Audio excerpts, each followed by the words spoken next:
Hi అండి. అస్సలాము అలైకుం. ఎలా ఉన్నారు అందరూ? బాగున్నారా అండి? తిన్నారా? ఫ్యామిలీ ఎలా ఉన్నారు?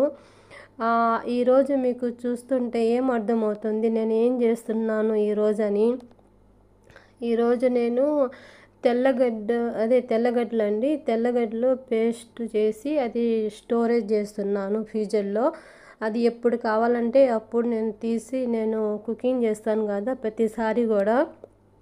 అలాగండి దాన్ని ఎలా స్టోరేజ్ చేయాలి, అది మొత్తం ఎలా క్లీన్ చేసి మొత్తం ఎలా ఏమేమి వేయాలి దాంట్లో, దానికి ఏ విధంగా వాడతారు, కుకింగ్లో ఏ విధంగా వాడతారు అని మొత్తం నేను ఇప్పుడు వివరంగా చెప్తానండి. ఇవి ఇక్కడ కోవిడ్లో అంటే మన ఇండియాలో కూడా ఉన్నాయండి, పెద్ద పెద్దగా వస్తాయి. కానీ దానికి రేటు కొంచెం ఎక్కువ అనుకుంటాను నేను ఇండియాలో. ఇక్కడ ఏంటంటే కోవిడ్లో ఒకే రేటు ఉంటాయి. అవి వీళ్ళు ఎక్కువగా అదే వాడతారు, పెద్దవి వాడతారు వీళ్ళు. అవి పెద్దవి చాలా బాగా కూడా ఉంటాయండి. మనం అలవడానికి ఏవైనా అప్పుడప్పుడే కట్ చేయనాటికి చాలా సులువుగా అనిపిస్తుంది నాకైతే. ఇవి తెల్లగడ్డలు మొత్తం క్లీన్ చేసేసానండి, పొట్టు తీసి క్లీన్ చేసి కడిగి మొత్తం కొంచెం వాటర్ లేకుండా కొంచెం అది మిక్సీలో వేస్తున్నానండి. మిక్సీలో ఏంటంటే మనం మొత్తంగా వాటర్ వేసి పేస్ట్ లాగా చేయకూడదండి.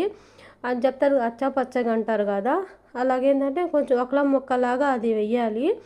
దాంట్లో ఉప్పు వేస్తున్నానండి. ఉప్పు మీ ఇష్టం, ఏ ఉప్పు అయినా వేయచ్చు.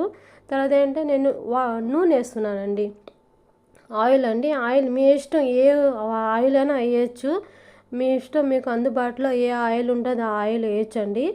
తర్వాత ఏంటంటే కొంచెం చూడండి, మరీ ఎంతగా వాటర్ అసలు వేయలేదండి. అది ఆ ఉప్పుకి ఆ ఆయిల్కి మొత్తం దానికి అదే అడ్జస్ట్ అయిపోయి కొంచెం అదే మొత్తం గ్రైండర్ అయిపోద్ది, దాంట్లోనే మొత్తం వచ్చేస్తుంది వాటర్ అన్నట్టుగా.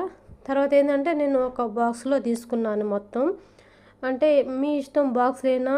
అయితే దీంట్లో ఏంటంటే ఏం చెప్తారు, గ్లాస్ అండి, గ్లాసులో వేయబాకండి. గ్లాస్ అంటే షీషా బాక్స్లో అలాగ వేయబాకండి, షీషాలో. ఎందుకంటే మనం ఫ్రీజర్లో పెడతాం కాబట్టి ఒకసారి పగిలిపోతాయండి అవి. అది ఫ్రిడ్జ్లో అయితే పర్వాలేదు, కానీ ఫ్రీజర్లో పెట్టేటప్పుడు అయితే పగిలిపోతాయి అవి గ్లాసులు. అందువల్ల నేనేంటంటే ఒక బాక్స్ తీసుకున్నాను, ఆ బాక్స్లో నేను స్టోరేజ్ చేస్తున్నానండి. అది మొత్తం అలా స్టోరేజ్ చేశాను. కొంచెం ఫుల్గా వచ్చింది, కానీ ఇప్పుడు నేను మీకు చూపించడానికి నేను ఇది పచ్చిమిరపకాయ కారంకి వాడానండి తీసి. అది ఎలా వాడానో ఇప్పుడు లాస్ట్లో చూడండి, మీకు వీడియో చూపిస్తాను చూడండి. ఇప్పుడు పచ్చిమిరపకాయ కారం చేశాను కదా, దాంట్లో మొత్తం 3 స్పూన్ దాకా వేసానండి మొత్తం నేను క్వాంటిటీగా. చూడండి ఎలా ఉందో. Like and subscribe